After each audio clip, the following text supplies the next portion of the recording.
Hello YouTube viewers, welcome to my channel Science to Technology. In today's show, Computer Wednesday, we're gonna talk about tragedy of budget smartphones. So let's dive right into it. Basically, the bad things that are happening to budget smartphone. Now, we all are suffering for what we call price creep, meaning at this point in time, it does not matter which brand you're looking at, which company you are looking at, which location, which nation you are looking at, all of them are creeping upwards. And to give you a context of like how bad it is, it's like just few years ago, I'm not talking about like decades ago, just few years ago, $200 or around 15,000 rupees were meant something like good, like you should supposed to get some good phone at that kind of price. However, at this point in time, $1,000 phones are becoming normal, as in like even in India people are buying something as like 70,000 rupees worth of phones. That's normal now, like unless if you have like 15, you are poor people, like 70,000, that's like average. Now, why the heck it's happening? Why the heck it's happening everywhere? And I mean even inside China. Why the heck it's happening everywhere? Well, there are some economic forces at work that makes this inevitable. Sooner or later this is gonna happen. That's why like OnePlus could start as like $200 awesome phone, $300 awesome phone, and then be like $1,000. There are some economical forces that are at work that will make sure this happens.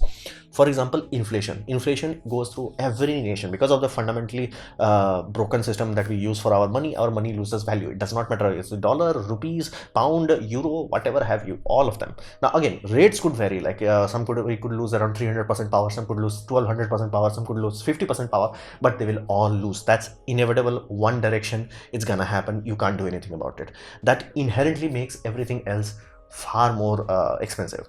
Then you have to also deal with the cost of labor, because while you are talking about industrial sector, they know how to deal with this inflation. They know for a fact that prices of the materials will go up. So you will notice that the products will start out like big, bulky, overbuilt, and then they will try to cut cost and trim materials of it so they can keep maintaining the price aggressively. They do that, like it's all one of those scenarios, like the trajectory and you're planning accordingly. However, then there is another aspect, labor cost. You can't do anything about it. It will go up because they are also dealing with inflation, meaning for example, let's say in 2010, if you are paying somebody around, let's just say 10,000 rupees, they can live by. It's not awesome, but it's like they can live by.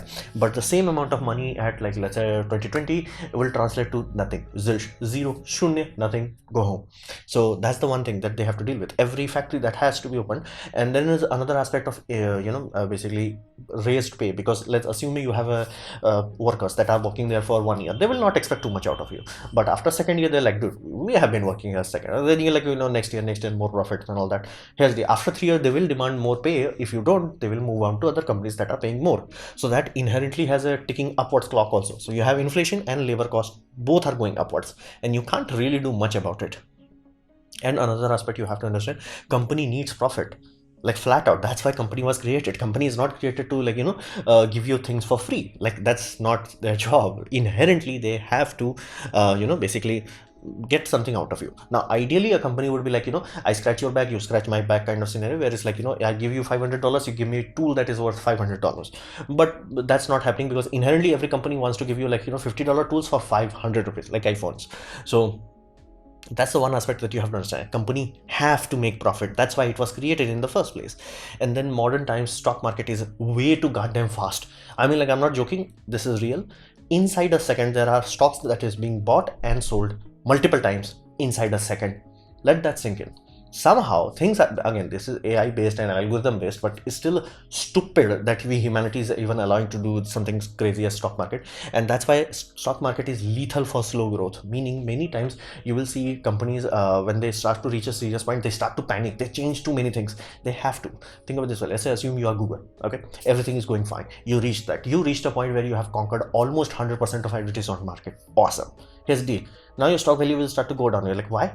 Well, you don't have anything else to conquer. You reached 100%. So meaning everybody who's buying your stock, they're like, dude, you're not growing much. So they will take their stock money and they will put it into another small company which has still room to grow. So what people want to do when they are buying stocks is basically they want to multiply their money. It's like, I give you $10, you give me $20 in return. Awesome. But here's really, if your company is already reached saturation, you can't do that. That's why like every company, once it reaches like maturation, they're like, okay, we have to diversify, we have to do this, we have to do that. Like Project Loon, Google projects are like famous for that, because they have to do that. Otherwise their stock value will stabilize, and once they stabilize, everybody will start to pull their money back. Now you're like, why the heck they are pulling back? Because again, you're not putting money in stock value just so it can be there. You are putting money there so it grows up. If your money is not growing up, you're gonna pull your money. And if enough people pulls their money, a static company that is doing well, everything is fine, everything is dandy, done, gone, poof. Stock market is very little. That's why Elon Musk, when he created Tesla, he was accepting that kind of risk, but flat out he did not allow SpaceX to be made into a publicly traded company. It's still traded, but not publicly traded, meaning every Tom, Dick and Harry cannot access it. Like, you have to be a like very elite club in order to achieve that. And the primary reason for that is simply because when you're talking about rockets, it takes decades before it yields something. Stock market does not have that kind of patience. Stock market is like, right now, I need this now, done, otherwise I will pull my money. So that creates a very, very bad incentive. So all these things lead to price creep. No matter what you do, no matter, even if you open your own goddamn company, these things will make sure, even if your first phone is like $1,000, I guarantee it in next 5 to 10 years it will be $2,000. Your own goddamn company will do that. It's inevitable. Now, what do people need, practically speaking? Value for money. Thankfully, it is achievable nowadays. Most common people do not need flagship. You have to think in that way, because many times we are watching reviewers. What do reviewers do? Like, they generally have best of the best. So we kind of get an impression that every Tom, Dick and Harry has, like, flagships. While it is becoming true to some extent, but most people don't need it. Even if you can afford it, it would be far more beneficial for you to not buy it. Having that money invested in something else, heck, nothing else, just like let it in be a savings account. That's also useful. For example, generally low-end iPhones will cost you 3 times than a mid-range basically Android, and you can have 3 Androids, which each, mind you, every Android can easily survive for 2 years, and then you upgrade to another iPhone, and then you can upgrade to, and again, in some scenario, let's say worst case scenario happened, you lost your phone, broke the phone, theft or things of that nature, again, the financial shock will not be as severe. That's why flagship is not something that is needed. Yes, people are buying Samsung Galaxy Fold, because right now we have reached a point where every Tom, Dick and Harry has an iPhone, so iPhone no longer has that feeling, that aura, like, that's mine's bigger than yours. That feeling is not there. So now people are pulling out, my bank balance is really bigger than yours. So that's kind of tool, whereas like mine's bigger than yours. But most people don't need them. Most people need is what we call value for money, VFM. And what does that mean? That simply means a device that can do things well. It's not supposed to be like, run every game at ultra maximum setting at like 120 FPS. It's like, can I goddamn play the game while it's looking good enough? Like good enough as in like every Tom, Dick and Harry is, oh, you are playing game. It should not be like, you're watching Call of Duty Mobile and all the textures are gone simply because you tone down the setting to the lowest level. Not that. That would be bad. But medium settings, because again, I have worked in game industry. I know for a fact that everything is optimized for that medium zone. Ultra is just like, flexing power and a bit of future proofing. They know for a fact that next generation's mobile phone would be better, next generation console would be better. So it's there. In terms of computer, it's like we have that higher setting. Again, nobody optimizes for that. It's just there. Okay, now you have surplus computational power, just upgrade that slider value. So everything should be done well. Now, first thing, the weakest link in your mobile phone is basically battery, and companies are very smart, specifically Apple. What Apple did is like people noticed out very quickly, dude, Apple phones are really not battery optimized. They do not run that. So what they did was very clever. I respect whoever engineer came up with this. Instead of giving you a 4000 milliamp hour cell, they gave you 2000 milliamp hour cell. Now you're like, why that's such a big deal? Well, that gives you that 4000 capacity of 4000 milliamp hour. Awesome. And here's the deal, that gives you lifespan of 2000, meaning your cell will degrade very quickly. And that's why that Applegate situation happened, because Apple inherently willingly sat down, designed the equipment that was self-destructing itself very quickly. Because if you have a 4000 milliamp hour cell versus two smaller cells will lose their let's say 80% capacity. They will reach to 80% capacity within 1 year. Like, it can be that bad. That's why you generally want big cells. So for example, the phone I have, it has a huge cell, that's 7000 milliamp hour. That means I can use that puppy to like very extreme levels, and after 3 years it will still have more than enough capacity left. By the time iPhone would be like, lol. That's why, like, that was very amazing. Like, I never understood. It's like, why the heck iPhone cells are like freaking L-shaped? Why? That's the reason. You always want to give them like something that gives the capacity but has self-destruction built into it. So a value for money phone will have one big cell, meaning 5000, 6000, 7000 milliamp hour kind of cell, one big cell. And on top of that, it should not have hypercharging. Thankfully, this technology of hypercharging cells are inherently expensive, so they are not given in like non-flagship phone, which is really awesome, because lithium ion biochemistry level, like you go down to the chemistry level itself, like lead acid is a chemistry, and it has a like similar property no matter which kind of lead acid you are talking about. Same goes for the lithium ion. If it's a lithium ion, normal system of lithium ion cells, it has 1C rating, meaning it can be charged from 0 to 100% in 1 hour. 1C means 1 hour, 2C means 30 minutes, 3C means 15 minutes. That's how it goes. So why the heck companies are working so hard to give you cells that are like 3C? Here's the deal. So it dies quickly. So they will give you like huge capacity, 6000 milliamp hour cell, but like you can charge it in 10-20 minutes. It's like, whoa, awesome. That's like almost like reaching 3C capacity. That's really bad for lithium ion cell. Not bad as in like it's gonna swell up or it's gonna damage it. That simply means its longevity would be compromised, and that's one thing the company wants to compromise, because you will not notice it quickly that, hey, wait a minute, I'm not getting that kind of oomph that I used to get like 1 month ago. That's how quickly you can lose. That's why company wants to give you like 100 watt whoop charger, hulalala charger, hingalala charger. That's the primary reason for that. They want to make sure the lifespan is inherently time locked. So thankfully, value for good money for phone would have a big cell that does not have hypercharging. It inherently should have around 0.5C charging, meaning 2 hours from 0 to 100, or at least 1 hour. If it goes under 1 hour, as in it exceeds 1C charging rate capacity, not good. Now, there is one caveat that if you have lithium ion cell that has been depleted to 0, from 0 to 80%, it can be charged at much higher Cs. After 80C, it's like, let's tone it down. You can even look at that people who are charging their Teslas. You plug the Payola, it's like slowly it warms up everything. It's like checks everything. It's like everything good, every temperature sign, stable. Then it's like, let's jack it up to 200 kilowatts. You never do that like throughout the duration. The moment battery still reaches 80%, it's like, okay, let's turn down to 100, then turn down to 10 kilowatt hour. They have to do that, otherwise lifespan bye-bye. And that's a car, so people will expect this puppy to work after 10 years, so they do not allow you to do that. On mobile phone, they do want this puppy to self-destruct after 2 years. That's why hypercharging. So a value for money phone will have one big cell without any hypercharging.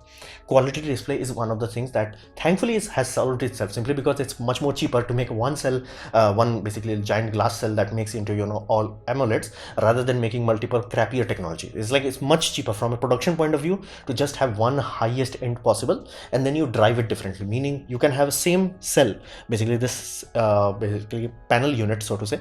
This panel unit can be placed into a cheaper cell rather than driving it into like 120 hertz. You can drive it at 60 hertz, because driving chip is different. That's a part of SoC. SoC could be like, hey, my graphics unit can only pump out like 60. Awesome, no problem. But this unit will be mass produced, so the cost per unit would be very low, and you can still scale it up. Like if you do not have the power delivery to drive this puppy to higher nits setting, meaning let's say 1200 nits, you're like, okay, same display, you can drive it at much lower power rating, meaning it will barely go to 800. So thankfully this technology has sorted it out. At this point in time, if you're buying a quality equipment, more likely you're gonna get a basically Samsung AMOLED system, which would be more than good enough. At this point in time, thankfully, I'm very pleased to say this has been sorted. So this, because it is the primary input and output. Battery is the one thing that makes your mobile phone mobile, and display is the one thing that makes it smart, because you have to look at it, you have to get feedback back and forth. That makes it important. And what about system on chip, the heart of the system? Thankfully, any SoC that is made in around 2020 is reached a point where it's like good enough, meaning no company like Snapdragon is not making any modern SoC that is like hyper garbage. It's like that's the experience that you're gonna get in like modern low-end SoCs. That's like not terrible, not great. But if we are no longer in the days, it's like, dude, it cannot even open the game. It's like it loads the game. I remember those days when you has to load apps. Like apps were loading, not just like open. And I'm talking now, I can do that in even a cheap phone, 20,000 rupees phone. So thankfully SoC, even the place is the primary place where people are saving money, it still has reached a point where it's like mature enough.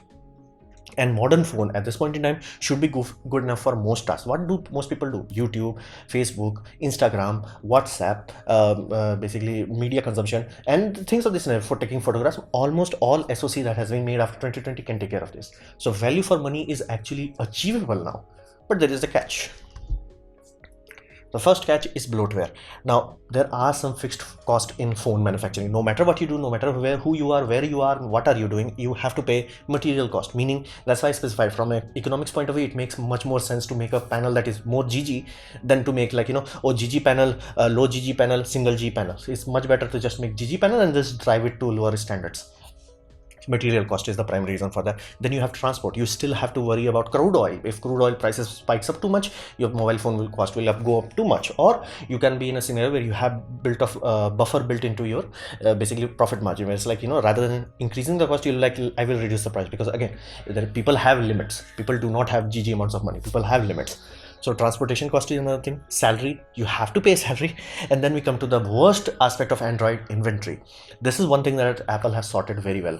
It's really painful for a company, stupidity, flat out stupidity, to have 10,000 models. The moment you have models, each model have to be stored in a warehouse.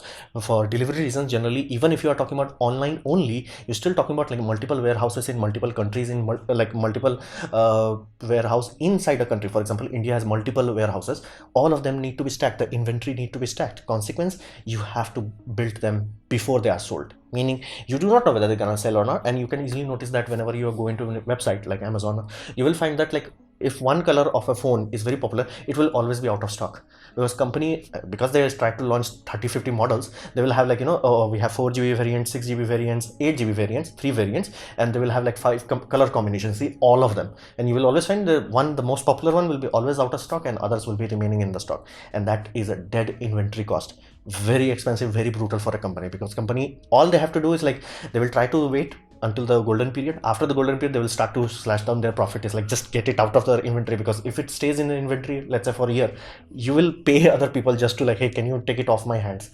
So inventory cost is fixed. That's why like having 10,000 models is a really brain damage ideas.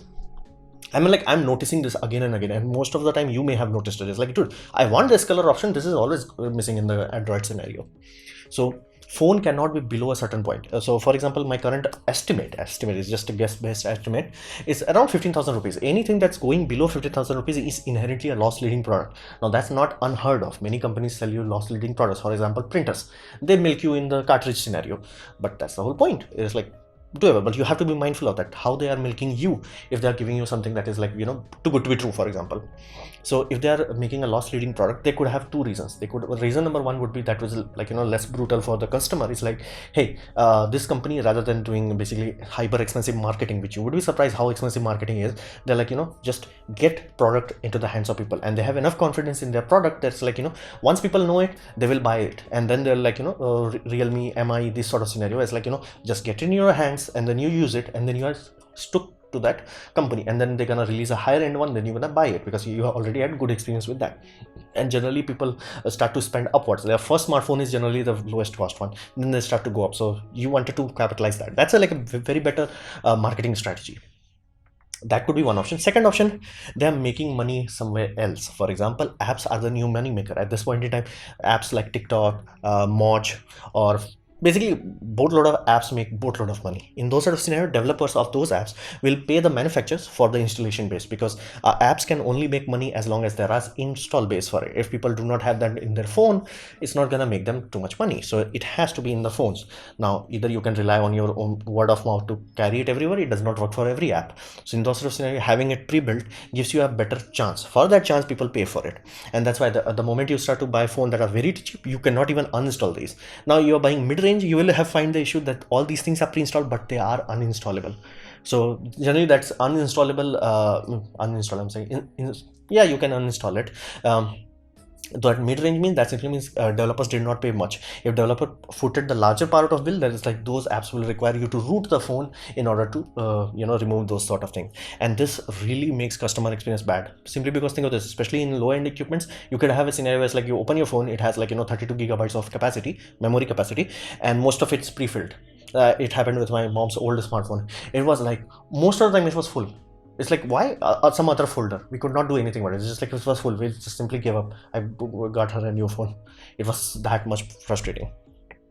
Then we come to another aspect, that is selling ads. Now selling ads, basically modern world, modern digital economical currency is ads at this point in time.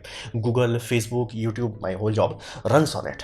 So flat out, it is an important part. However, there is a reality understanding in the people where basically TV ads are no longer working as they used to. Meaning now people spot their things. It's like you are watching a movie, everything is intense, everything is awesome. You know for a fact that I have not seen an ad in a while, and tada, ad comes, and you're like, okay, ad, okay, I'm gonna go to pee, I'm gonna drink some water, I'm gonna, you know, do exercise a bit. People do that nowadays. It's like everybody is used to this. It's like, you know, if ad happens, do something else. So TV ad value has started to go down, and then you have another issue. It's like, how the heck you gonna target it? But mobile phone gives you perfect target portal, because you know that person. Google can tell you this person is a techie person, this person is looking to buy a new camera. Then you can target, bombard their ad, their personal device 24/7 with ads, and they will crack. They will crack. They're like, dude, I really need to buy a camera, and you keep getting ads. One point you'll be like, you know what, just buy it. Just buy it. And Google knows it.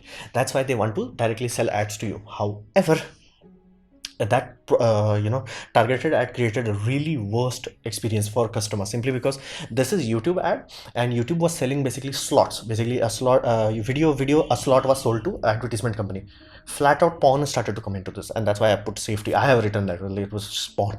It's like, how the hell that happened? Now you may be like, oh, you have Googled it. Yes, Google knows it well enough that under no circumstances you put 18 plus ads there.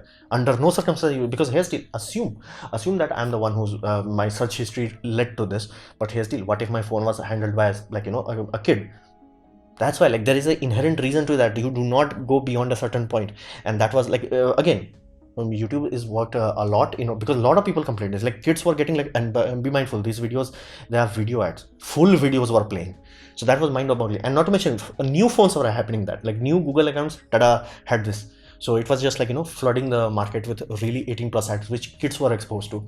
It is really bad. And thankfully, enough people got pissed off hard enough that they're like, started throwing mobiles away, like start asking for boycotting. And it was a big enough scandal that companies are working really hard to undo the damage.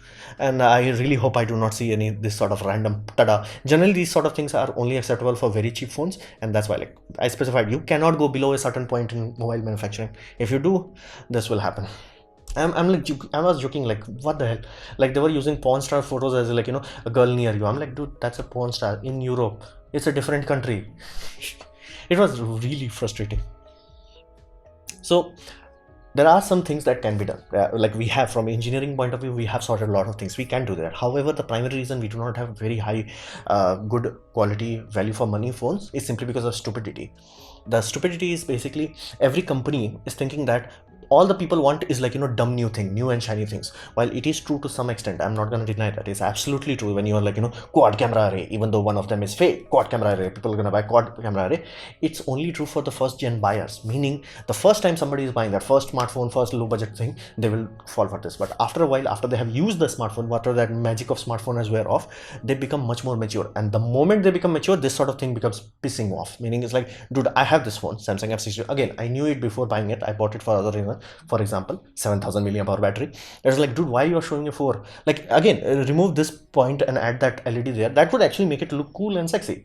But no, it's like quad cameras. Dude, you only have 3 cameras. Fourth camera is, I don't even know what does it do. And that's the whole point.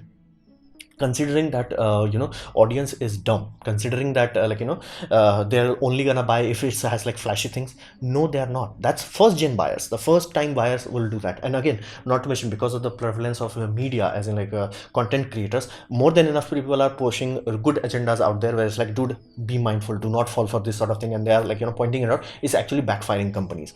So it's really, really bad for them.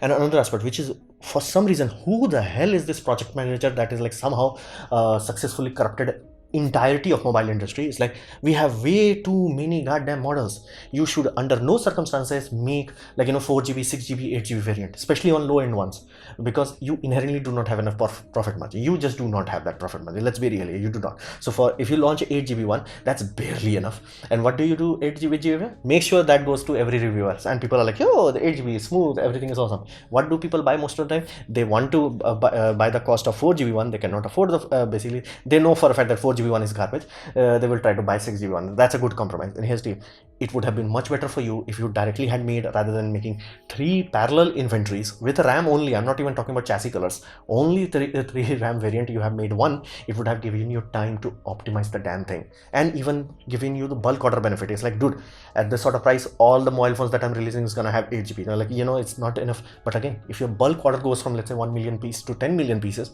price per unit drops. That point is far more efficient. And this is one thing that Apple really understands, that it's like, they do not give you this sort of garbage option. They only give you memory option, and memory option that, like, they start to milk it as after a certain amount, because they do not give you SD card storage. So this is one of those things that I genuinely hate. That's like primary limitation why Android is not becoming amazing experience for common people, because common people have common phones. Common phones are garbage because they have just too goddamn many of it. It's just like, give one RAM option, just one. It's like, either is 6GB or either is 8GB. Just bite the bullet. Just bite the goddamn bullet and optimize the software to run on it. 6 GB RAM should be good enough for modern Androids. But again, because you are not optimizing, you are just bothering like, hey, can you package the kernel so it works on 4 GB? Can I package the kernel so it works in 6 GB? Packaging the kernel as in like how does it explode afterwards? It's one of those scenario where you need goddamn PhD to know which mobile phone you have to buy. Again, I bought this phone. Again, it was overpriced when it was launched, and its prices start to come down. I wanted to buy it after it has dropped the price in 20K, but unfortunately my dad's phone cracked. I needed to replace it very quickly, so I gave him my phone, and then I bought this one. Again, unfortunately, I had to pay 24,000. Again, it's not worth that much, but again, price, time, importance, and I love battery. Everything else is like I can live with that. Unless you give me a good battery, I'm not talking to you. So I knew about myself, so I'm happy with that. And there is a lot of wasteful technology, like that chip, that having that what they say is like depth detection camera, that physically required them money, that physically required time on a what we call pick and place machine that puts it there. They could have saved so much time on that, so much money, so much effort, and if they had put that time into actually refining the product, it would be good. Why do you think Apple only needs to have 3 cameras and people are like, whoa? 2 cameras, people are like, whoa, because they are spending time to refining that rather than let's put as many loose motion as we can. And weak 5G. 5G is another sad joke. Again, to be fair, I do not blame the company, I blame the customer. It's like, how the heck people are buying 5G? It's like I genuinely wanted people to just boycott 5G simply because 4G has range, meaning you can make a tower, it can cover a large area. It's supposed to have capacity of 100 Mbps. How many of you have actual 4G experience that even touches close to that? Let's be realistic. Let's about 50%. Again, be mindful, I'm compromising a lot. Like imagine your USB link working only at 50%. It's like, do you get 50 Mbps reliably? It's like, I can see the tower, here's the deal, I'm getting 50 Mbps. No. How many of you get even 25 Mbps reliably anywhere on the place? No. Most of you, if you are lucky, get till 10-20 Mbps. Now, if a company that cannot max out 4G connection, how the heck do you expect them to max out 5G? And 5G requires multiple antennas everywhere. They did not populate the 4G network properly. Do you generally expect them to do that with 5G? It's like it's becoming a chase goal. It's like 3G was garbage, but 4G will be better. 4G is garbage because 5G will be better. 5G is garbage because 6G will be better. It's just a chasing goalpost. And as your frequency goes higher and higher, it inherently goes slower and slower in range. I'm saying weaker and weaker in range capacity. You can notice that with your Wi-Fi only. 2.5 gigahertz travel very far, and when you're talking about like 5 gigahertz, it does not travel very far. That's the inherent physics. We are already at physics limit, whereas like 4G is the most optimum technology. It's everywhere. The chips are cheap enough. It's low power enough. Does not require 10,000 engineering degree on just to making the antenna. Be mindful, cheaper ones generally have weak antennas that will simply not work.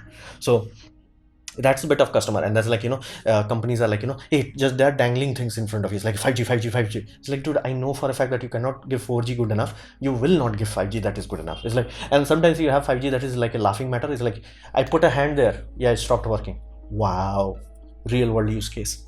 So that's one of those things. And all these companies, all specifically Android, they're not valuing customer experience, and that's why they are suffering from, oh, we have too much competition. You do not have too much competition. Nobody has too much competition. You are creating garbage, so people are far more free.